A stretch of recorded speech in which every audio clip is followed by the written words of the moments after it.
Welcome to Relation Tales. Please like this video and subscribe Relation Tales. We're grateful for each and every one of you. Let us know where in the world you're tuning in from.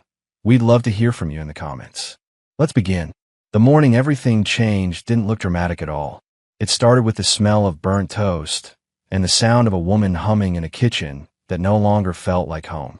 Marcus Turner, 34, an aircraft technician with a steady temperament, stepped out of the shower expecting to see his wife, Claire, scrolling TikTok while sipping her iced coffee, her usual routine. Instead, she was standing by the stove, fully dressed, hair curled, makeup flawless, wearing a white blouse she only chose when she wanted attention. He froze for a second. Claire only got this dressed up for 3 reasons: work presentations, girls' brunch, or nights she didn't want him asking questions. But it was a quiet Saturday. No work, no brunch planned. Big day. Marcus asked lightly, masking the worry building in his chest. She didn't turn fully, just tilted her head, her tone airy. Just needed to get out of the house a bit. I feel trapped lately. You know how it is. That phrase, you know how it is, was her new shield. She used it when she didn't want him digging deeper. Marcus walked closer, studying her. She smelled like a perfume he'd never noticed before. Something expensive, floral, and meant to impress someone who wasn't him. "Where are you heading?" he asked. Claire shrugged as if the answer was obvious. "Thinking of going to my sister's for a couple days. I already packed." She said it too casually, too rehearsed. But Marcus didn't argue. He'd spent weeks trying to understand why she'd grown distant, why her laughter felt forced, why her phone never left her hand, why she started sleeping with her back to him. Still, he tried to hold the marriage together. "Did something happen?" he asked quietly, gently. Claire inhaled sharply, annoyed, not emotional. "Marcus, you always assume something is wrong. Maybe I just want space." Space. That word hit him harder than he expected. This was a woman who once clung to him during thunderstorms, who'd beg him not to leave for work too early, who'd sit in his lap while he played video games because she missed him. Now she wanted space, distance, silence, and she wasn't afraid to show it. Marcus nodded slowly, forcing calm. "All right. If you need a break, take it." She looked relieved, too relieved. They finished breakfast together, but the air between them fell hollow. Claire kept glancing at her phone, smiling at notifications she hid from him. By noon, she wheeled her suitcase toward the door. Marcus carried it for her, because that's who he was, loyal even while cracking inside. Claire kissed his cheek, not his lips. "I'll text you when I get there." He watched her leave, watched the car pull away, watched the woman he loved turn into a stranger right in front of him. He didn't know it yet, but this trip wasn't a break.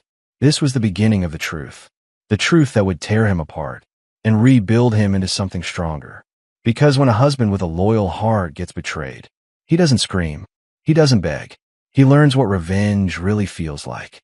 And Marcus Turner had no idea that within 24 hours, he would uncover a deception so sharp it would slice through every memory they'd built. And the way he would respond would change everything. Marcus Turner tried to keep himself occupied the moment Claire's car disappeared around the corner.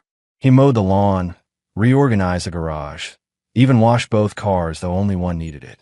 But no matter how hard he tried to distract himself, his mind kept circling back to the same thought.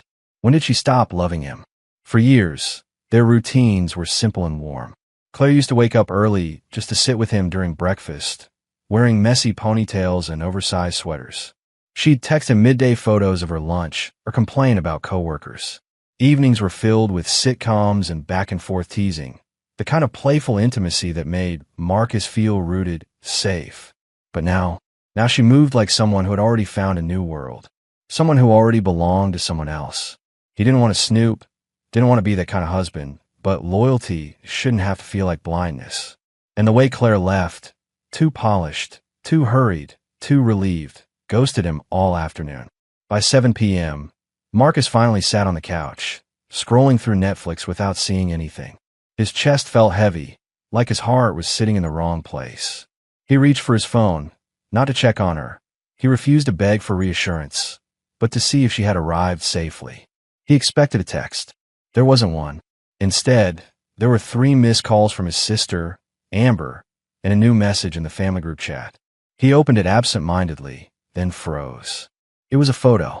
Caroline, Claire's sister, had posted a picture of her, her husband, their 2 kids, and their golden retriever.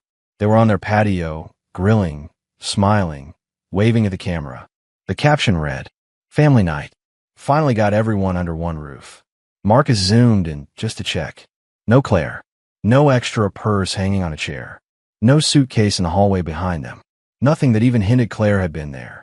His stomach tightened. He typed casually, "Marcus, looks great. Claire must be running late."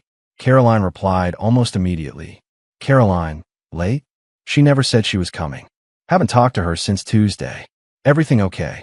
Marcus didn't respond. His fingers hovered over the screen, trembling. The entire living room seemed to go silent. The refrigerator hummed, the ticking clock, the cars outside. All of it faded under the weight of one undeniable truth. Claire lied. Completely. Smoothly. Without hesitation. He sat on the couch slowly, feeling a cold flush run down his spine. He didn't want to jump to conclusions, but conclusions had already jumped to him. Still, Marcus was not a man who reacted out of rage. He was slow, thoughtful, dangerous only when pushed too far. And this felt like being pushed off a cliff. He set his phone down and leaned forward, elbows on knees, breathing deeply. He needed clarity. He needed facts. He needed to understand whether his wife was slipping away or if she had already stepped into someone else's arms.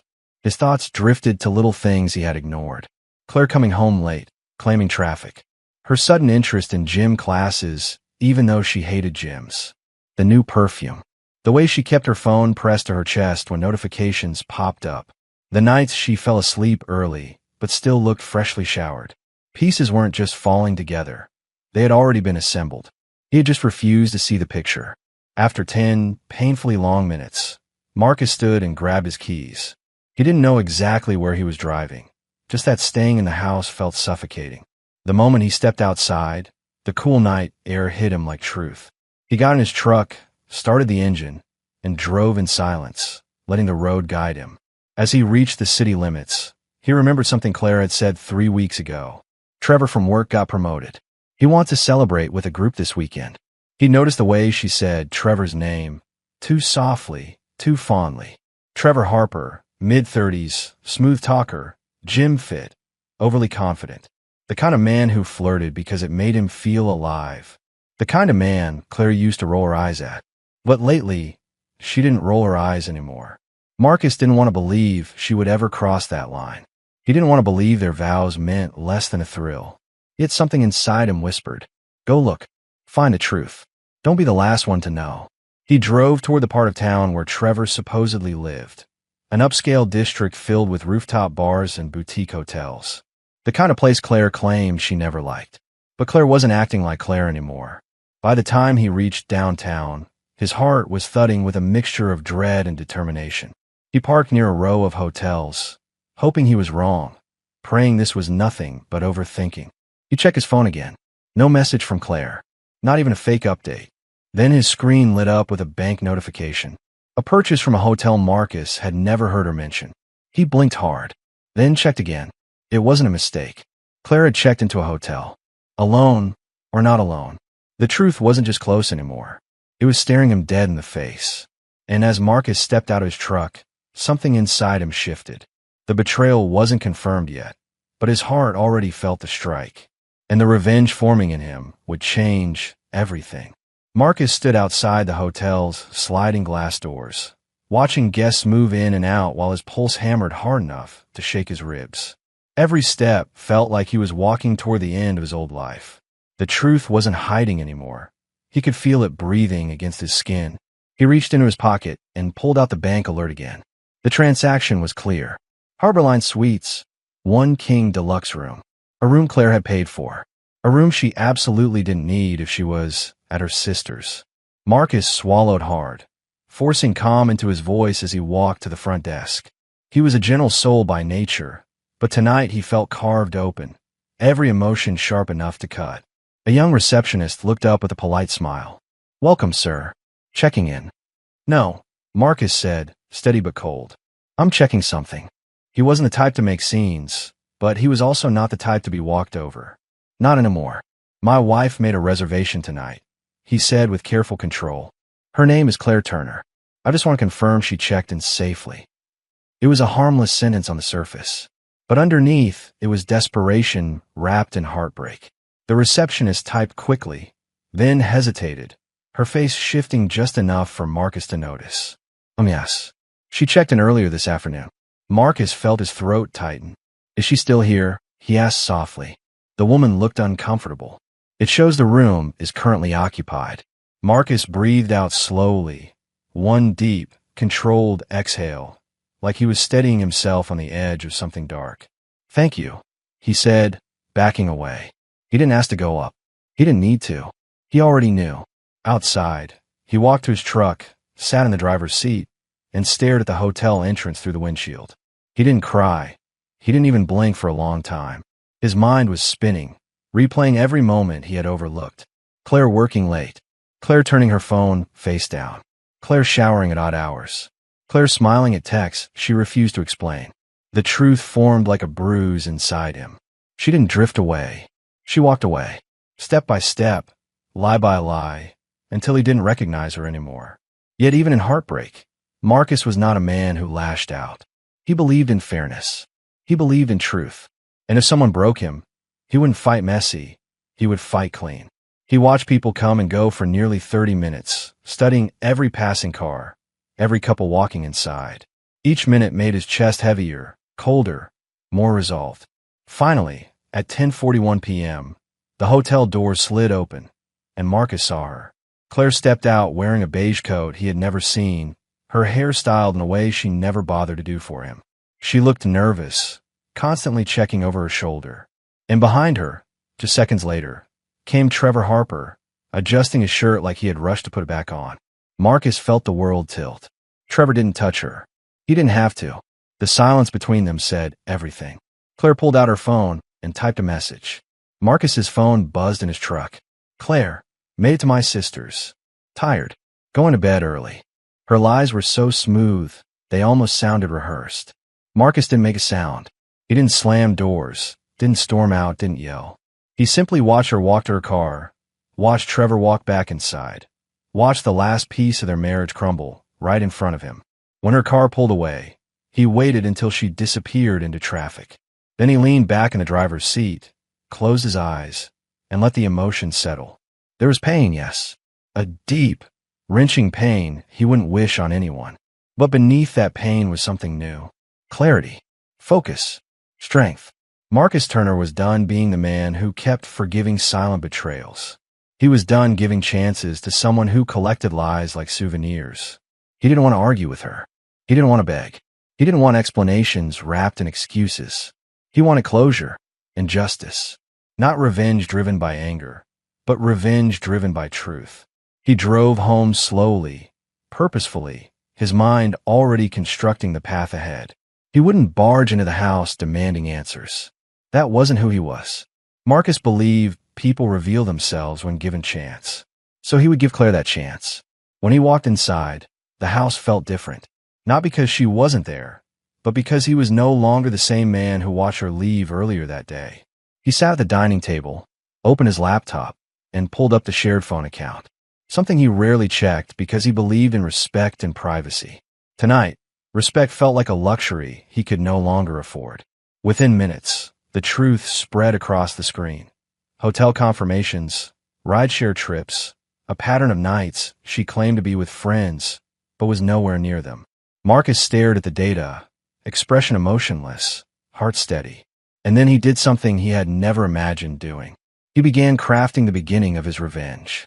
Not with rage, not with noise, but with composure. A silent promise formed in him. If you think you can break me quietly, I'll show you what silence really feels like. Marcus Turner wasn't planning to destroy her life recklessly. He was planning to walk away with his dignity, his power, and a truth that would hit her harder than anything she ever expected. And in the morning, Claire would wake up beside a man she believed she had outsmarted, without realizing he had already figured out everything. Marcus didn't sleep that night. Not out of heartbreak. He was past the breaking point. He was quiet now, focused, steady in a way he hadn't felt in months. Betrayal didn't just end something inside him. It rebuilt something sharper. By sunrise, he had made coffee, organized documents, printed bank statements, rideshare logs, hotel confirmations, everything Claire pretended he would never find. He wasn't collecting evidence to scream at her. He wasn't planning to accuse or corner her. Marcus was planning to walk away with everything she thought he was too blind to protect. Their house was in his name. He bought it before the marriage. Their finances were split, except for one joint account Claire rarely contributed to. Their cars, both paid off by Marcus. Even the furniture, mostly his. For the first time in months, he realized something heartbreaking but freeing. Claire hadn't just drifted away emotionally. She had drifted away from the responsibilities of their marriage long ago. At 9 a.m., he heard the front door open. Claire walked in quietly, pretending to be tired from a family weekend. She tried to tiptoe toward the stairs, but Marcus called her name calmly. "Morning, Claire." She froze. Slowly, she turned, giving him a nervous smile. "You're up early." "I slept fine," he said, which was true in a metaphorical sense. His heart felt clearer than it had in years. She opened her mouth to continue the lie. He saw it forming. He let her speak anyway. "I got in late. Caroline kept me up talking. You know how she is." Marcus nodded, expression unreadable. "How's her patio coming along?" Claire blinked. "Her what?" "The one she posted last night. With her whole family." Her face drained so quickly it was almost painful to watch. Claire forced a laugh, shaky, unconvincing. "Oh, that photo was old. She just reposted it." Marcus watched her quietly. "You weren't with her," he said softly, not accusing, not angry, just honest. She swallowed hard. "Marcus, you're misunderstanding." He slid a neatly stacked pile of papers across the kitchen island. Bank alerts, location logs, hotel receipts. Claire stared, her lips parting slowly, her breath catching. He didn't raise his voice. He didn't ask why. He didn't need to. "Marcus," she whispered, reaching for the counter like she needed support. "Please, can we talk about this? I made mistakes. I was confused. I didn't mean to hurt you." He shook his head gently. "I'm not here to argue," he said. "And I'm not here to fix anything." Tears filled her eyes instantly. "So what do you want?" Marcus took a slow breath, calm as the morning sun. "I want peace. And I can finally have it without wondering who you really are when you walk out that door." She stepped forward. "I can change." "Marcus, please, don't do this. We can go to counseling. We can start over." He didn't flinch. "Claire, I already did start over," he said quietly. "The moment you walked into that hotel, you ended what we had. Last night, I ended what was left of it." Her breathing turned uneven. "You're really leaving me?" "No," he said. "You already left me. I'm just stepping out of the shadow you created." Her tears fell harder now as she whispered, "Marcus, don't do this." He slid the final papers toward her, signed separation documents and instructions for her to move out within the week. No yelling, no threats, no drama. Only truth. "I'm not punishing you," he said.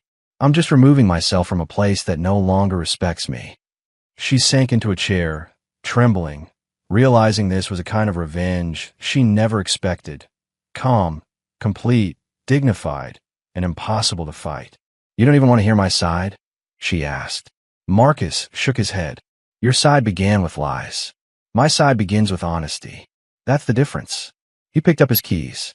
"I'll give you space to pack," he said. "Everything else is already settled." Claire reached out, desperate.